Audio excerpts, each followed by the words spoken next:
Open Bing and click on the Images tab.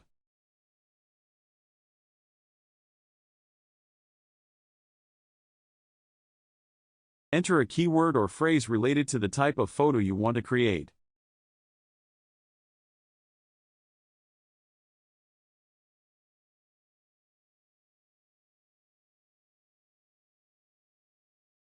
Click on the Create button at the top of the page.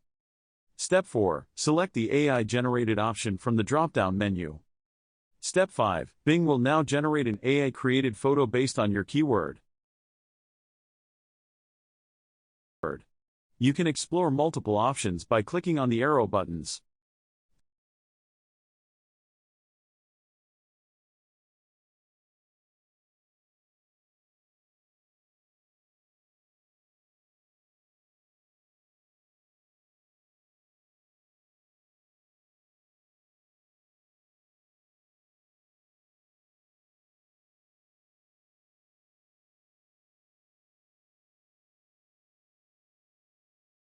Step 6. If you find a photo you like, simply click on the download icon to save it to your device.